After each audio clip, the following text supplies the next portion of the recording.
Smoking a swisher that looks like a blunt. In the same area, there is a faint smell of a skunk. The police officer comes and sees the man in solitude. Asks him, "What the hell is wrong with you?" The cop is more than rude. More officers flood in and grab the man until he's silent. The cops arrest him for what they think is a sin. Then they decide to get violent. A few punches and kicks, along with a few screams. These cops were just being dicks, trying to get this man on his knees. They take this man and put handcuffs behind his back, all because of the reason that his skin is black. Witnesses flee to see why the lights are flashing on the streets. The privileged see this man and do the most to leave the land. You take a video of what happens next. These cops decide to get a hold of his neck. As more cops are welcomed to the scene, they choke the victim until he says, "I can't breathe." The minorities stay and record what they can, but the police officers yell, "You are not the cameraman."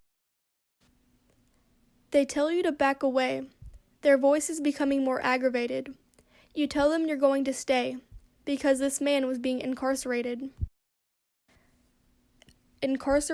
and beaten for the false accusation of marijuana being smoked with the heat of temptation, of police who only love the whites, not the blacks, Hispanics, nor the Asians. Where color shouldn't be the reason of incarceration or being beaten when colored people on the streets just haven't eaten. When will it end? The detainment without reason. The absence of explanation from officers' mouths.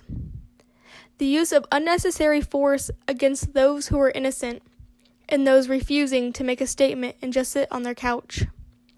Where not resisting anything leads to getting brutally beaten anyway.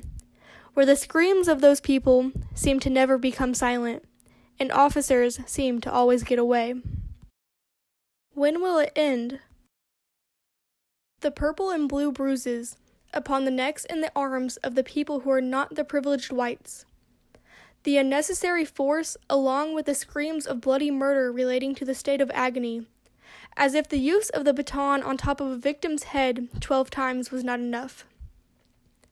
Make it 13, make it 14, make it 15, make it a new record. Wouldn't we all love to see how many times a person can get hit until they die? When will it end? Our hands are up, and yet they still shoot. They shoot not to control, but to kill. Death is a funny matter to them. The way the bullet rushes and expands through the chest of an innocent civilian woman or man, they must have loved how swift the civilians swayed, until they hit the ground like they were a fucking hand grenade. Is this what we want to see, voters? When will it end? As a psychology expert has once said, the probability of being black, unarmed, and shot by police is about 3.5 times the probability of being white, unarmed, and shot by the police. Why is it that we leave the colored people up for the dead? When will it end? Samir Ahmed was detained. Without an explanation, they were trying to blame this man who had helped his drunk neighbor get home for smoking marijuana, the only drug with no cause of death. But they wanted to arrest this man because of the color of his skin and the smell of his breath. When will it end? It must be a problem if it is all over the news, but even if these examples aren't enough proof for you, what about the writers who create songs about being in these victims' shoes? As singer and songwriter, Georgia Smith went to schools, predominantly of colored students, to find out what goes through their heads when they think of law enforcement. "Fuck the police, I hate them," they said.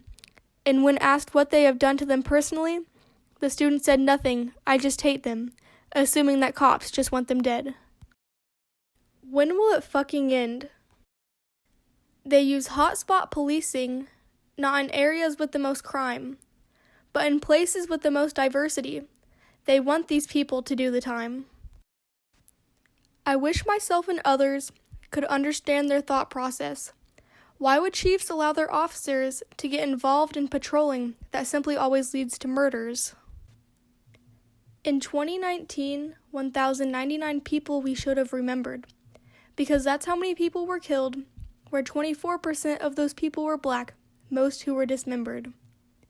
Yet the black people are only 13% of this population. Are you finally getting the hint? The real criminals are not the African Americans, Hispanics, or Asians. The real criminals are the privileged non-voters and the rest of the bystander Caucasians. It will end when you vote for it to.